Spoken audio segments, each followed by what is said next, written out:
Hello and welcome to an episode which deals in photographic film and its types. The subject expert for today is Mr. Kumar Barun, a professional photographer working as senior photographer with fabfashion.com, and I am Sakshi Mandwal.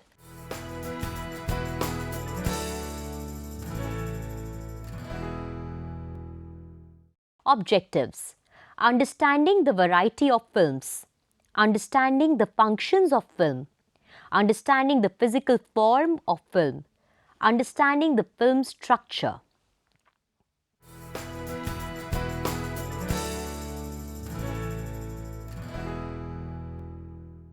Introduction. Photographic film captures the image formed by light reflecting from the surface being photographed. The sensitive elements in the film are crystals of, most often, silver halide, which can change their structure when excited by light, photons.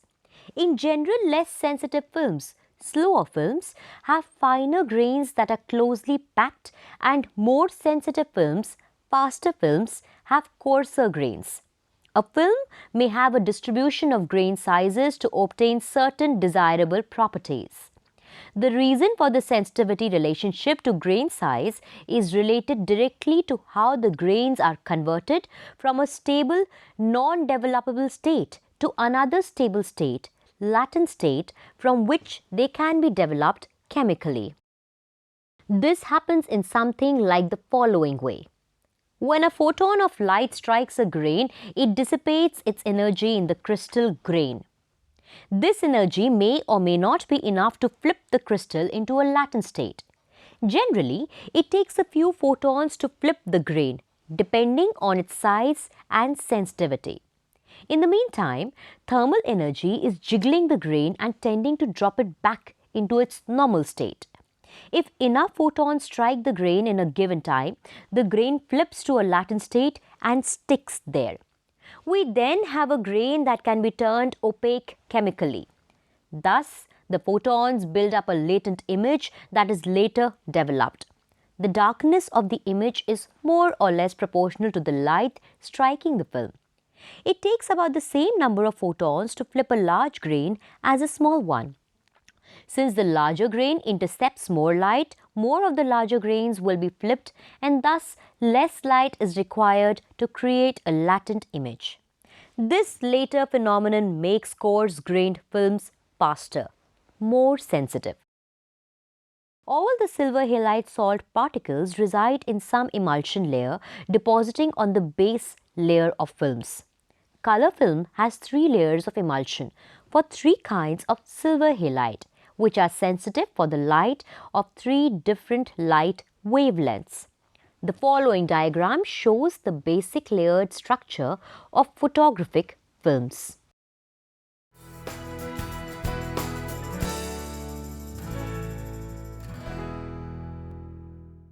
Types. Color. Color film is both sensitive to and records both value, dark and light, and hue, colors. Color film comes in both negative to make prints and positive to make transparencies or slides. An important characteristic of color film is its color balance. This is the temperature or color of light the film is designed to use under or with. The 2 major types are daylight, 5000 degree Kelvin, and tungsten, 3200 degree Kelvin. Daylight film is by far the most common. It is for use under, surprise, daylight, and almost strobe or flash. Tungsten film is used under studio lights, known as hot lights, because they get real hot, which use tungsten filaments.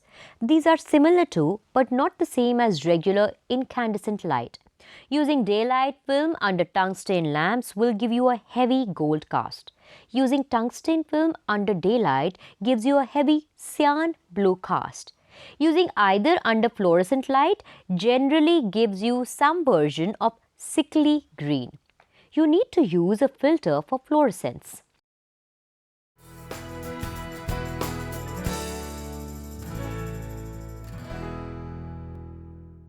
Black and white. Black and white is sensitive to most of the visible spectrum of light, panchromatic, along with some ultraviolet. It is more sensitive to blues, which means skies tend to get overexposed.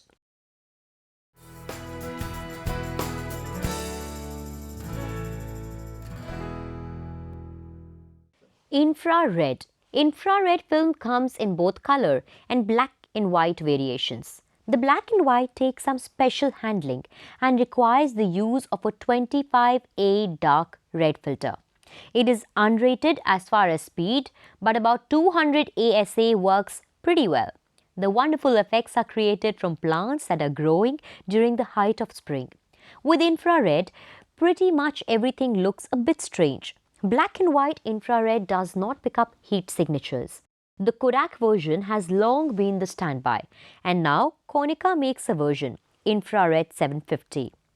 Ilford SFX 200 is a film with extended sensitivity that doesn't require as careful handling. All yield a specialized effect and are great to play with and should be tried. Seeing an entire exhibit done with infrared film gets a bit old.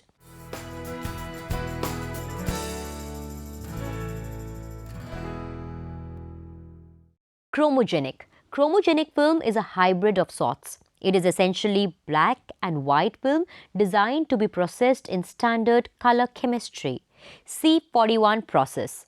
These films can be printed with regular black and white materials. Ilford XP2 is a chromogenic film as well as Kodak black and white. Ensure that one doesn't process these films in black and white chemistry. It doesn't work.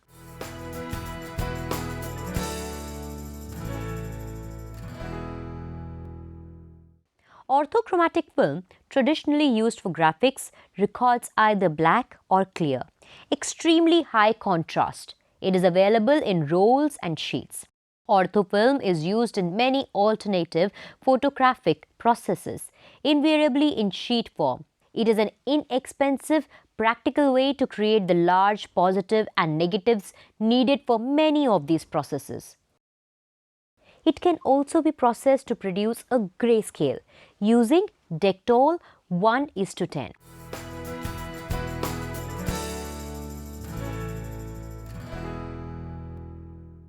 Instant.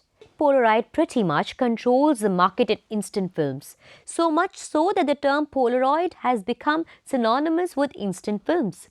Instant is available in a wide variety of types, particularly at the medium format and larger, in both color and black and white. Many are matched to regular films, color balance and ASA, as they are used for proofing.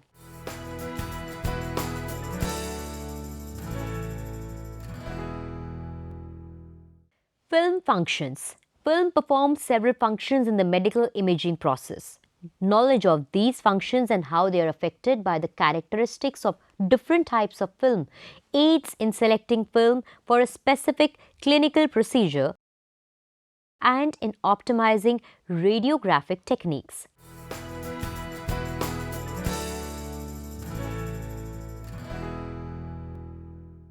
Image recording. In principle, film is an image converter. It converts radiation, typically light, into various shades of grey or optical density values.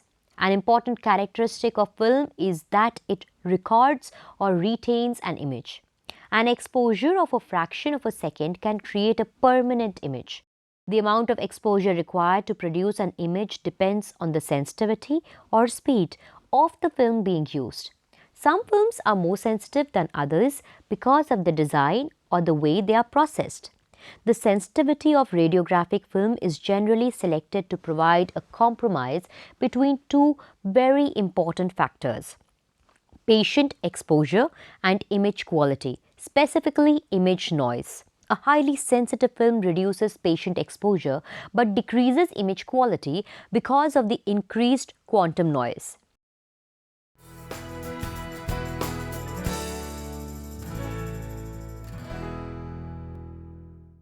Image display.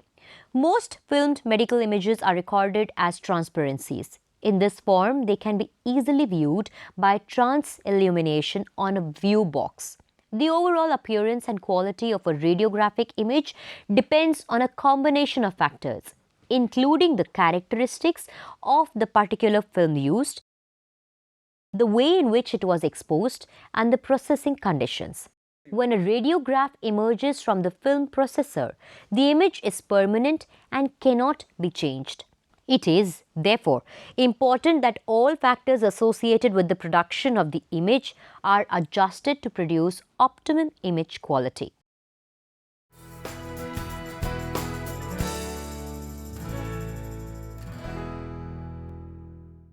Image storage. Film has been the traditional medium for medical image storage and archiving. If a film is properly processed, it will have a lifetime of many years and will, in most cases, outlast its clinical usefulness. The major disadvantages of storing images on film are bulk and inaccessibility. Most clinical facilities must devote considerable space to film storage. Retrieving films from storage generally requires manual search and transportation of the films to a viewing area. Because film performs so many of the functions that makes up the radiographic examination, it will continue to be an important element in the medical imaging process. Because of its limitations, however, it will be replaced by digital imaging media in many clinical applications.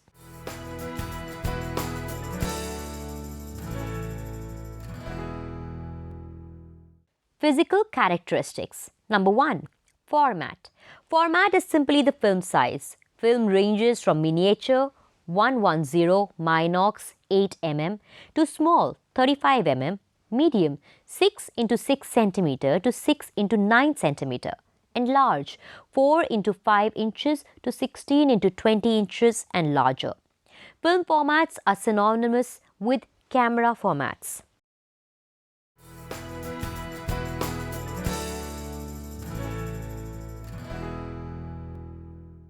Number 2. Structure.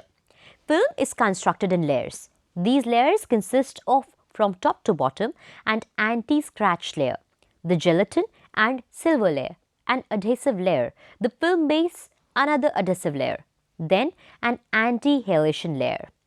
In detail, the anti-scratch layer is just that, a coating on the image side of the film to help protect against scratches. The gelatin or silver layer is of particular importance, as this is where the image happens.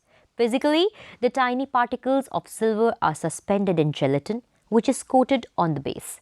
The gelatin is just that, a natural emulsion. It is the characteristics of this gelatin that it can be dried and form an flexible, resistant layer. When soaked in water, the gelatin becomes permeable, like a sponge, so that chemistry can enter and react with the silver. It can then be dried and will close up again. The silver at this point is silver bromide.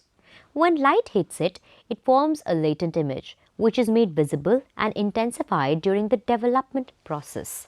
The film base is polyester, which has replaced glass and celluloid. Polyester is flexible but very dimensionally stable, meaning it doesn't expand or contract much with moisture and temperature changes. The anti-halation layer is a light-absorbing coating on the back of the film which prevents halos from forming in the image by absorbing light, which may otherwise bounce back up into the silver layer. The adhesive layers simply help the other stuff stick to the polyester.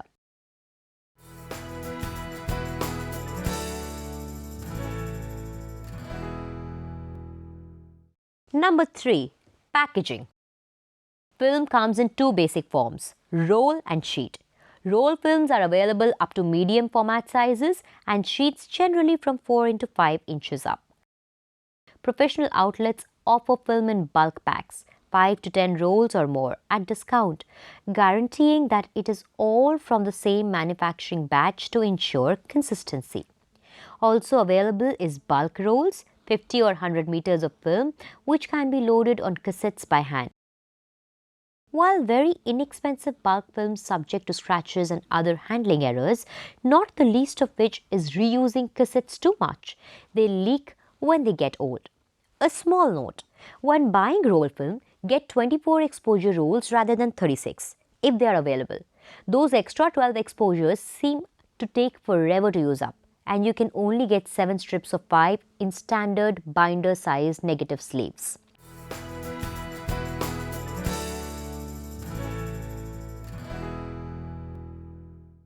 Photographic characteristics. Number 1. ASA rating or speed. This is a rating by the manufacturer of the particular film's relative sensitivity to light. Another term for this is the film speed. Films are rated as slow, ASA 25-75, medium around ASA 100-125, and fast, ASA above 125. So the higher the ASA number, the faster and more sensitive to light the film. When you set the ASA number on your camera, usually by adjusting a dial on the top left of the body or letting the camera automatically set it for you, you are telling the meter how fast your film is. So the first step to good exposures is setting the ASA on your camera correctly.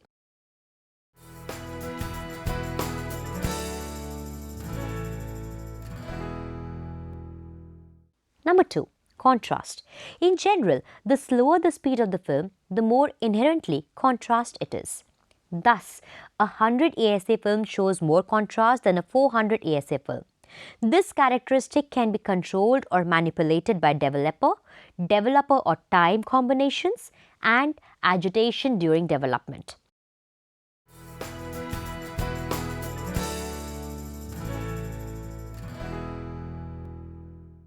Number 3. Grain. Grain refers to the ability to see individual bits of silver. A grainy image simply lacks crispness.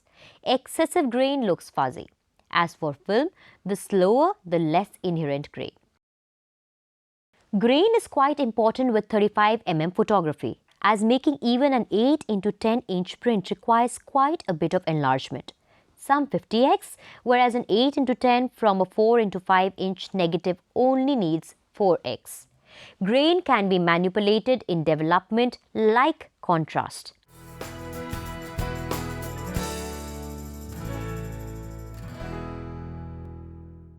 Number 4. Exposure latitude. Exposure latitude is a film's ability to be under and overexposed and still produce a printable image. In general, slower films have less latitude than faster films, black and white films more than color, and transparency films, slight film, very little at all.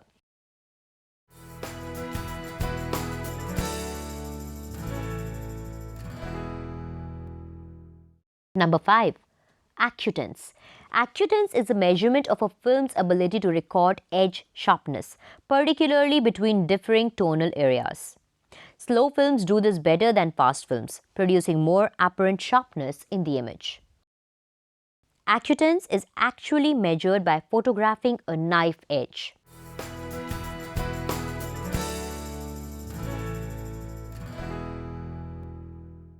Number 6. Resolution. Resolution is the ability of a film to resolve detail. Related to acutance, resolution is measured by photographing tightly spaced horizontal lines. High-resolution film can see several hundred lines per millimeter.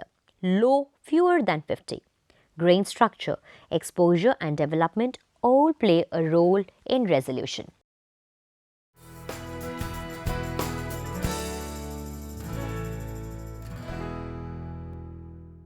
Number 7. Characteristic curve. A characteristic curve is a graph of density versus log exposure for a particular film or developer combination. What this means in English is that a characteristic curve gives you an idea of how a film reacts to a given exposure and a given developer. The characteristic curve consists of a toe, film base plus fog density, a straight line portion, and a shoulder, where density reaches Dmax. It can be looked at as a cross-section of the film. The least exposed is the thinnest and the most the thickest. The angle of the curve is an indication of contrast, with a steeper curve meaning more contrast.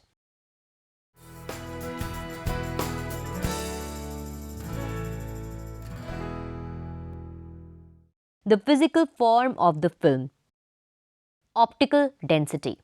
Optical density is the darkness or opaqueness of a transparency film and is produced by film exposure and chemical processing. An image contains areas with different densities that are viewed as various shades of grey.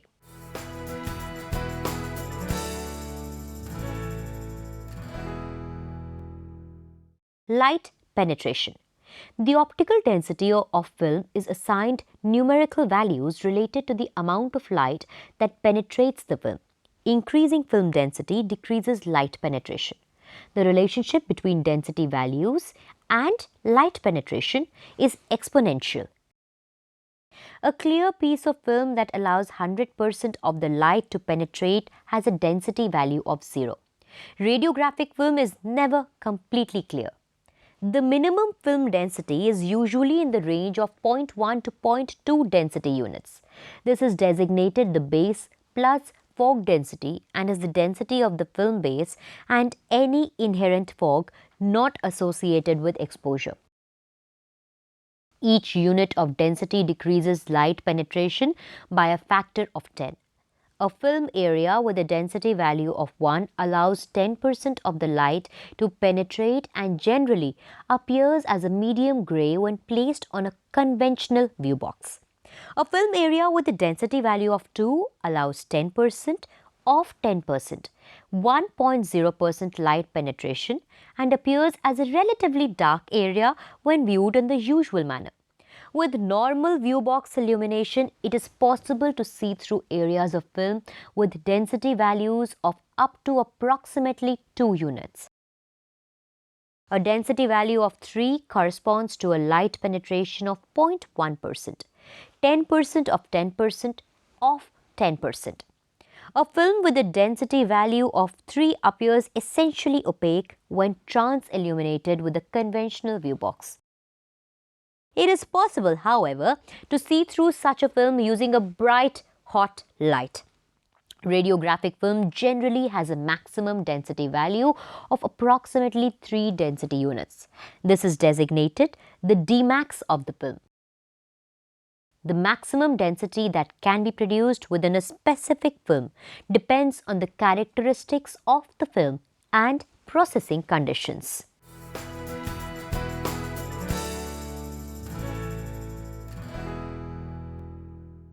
Measurement. The density of film is measured with a densitometer. A light source passes a small beam of light through the film area to be measured. On the other side of the film, a light sensor, photocell, converts the penetrated light into an electrical signal. A special circuit performs a logarithmic conversion on the signal and displays the results in density units. The primary use of densitometers in a clinical facility is to monitor the performance of film processors.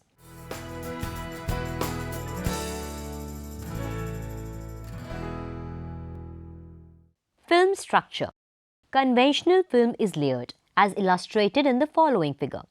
The active component is an emulsion layer coated onto a base material. Most film used in radiography has an emulsion layer on each side of the base so that it can be used with 2 intensifying screens simultaneously. Films used in cameras and in selected radiographic procedures such as mammography have one emulsion layer and are called single emulsion films.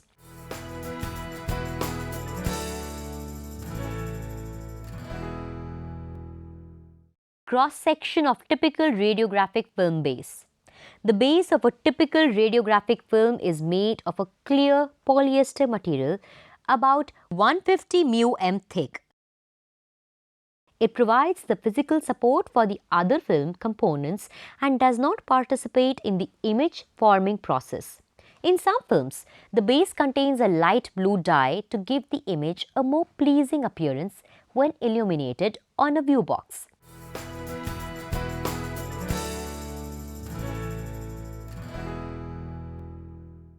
Emulsion.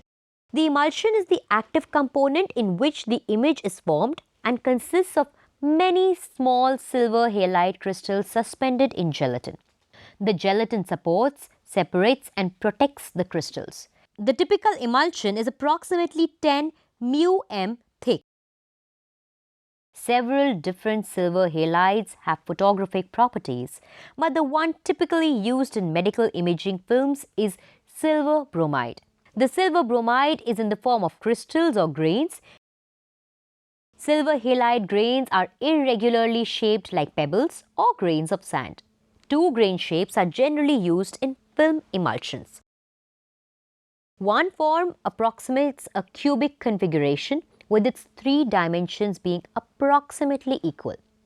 Another form is tabular-shaped grains. The tabular grain is relatively thin in one direction and its length and width are much larger than its thickness, giving it a relatively large surface area.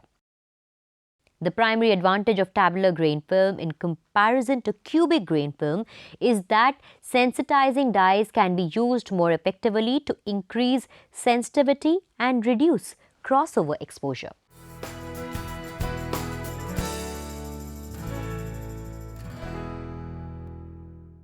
And now it is time for a quick recap. A photofilm is a unique means of capturing vivid pictures. It is a light-sensitive material which produces real images. It stores, displays and records images and comes in various forms, that is color, black and white, instant, etc. That is all that we had for you in this episode. We hope you enjoyed it. Thank you so much for watching. Till the next time, it's a goodbye.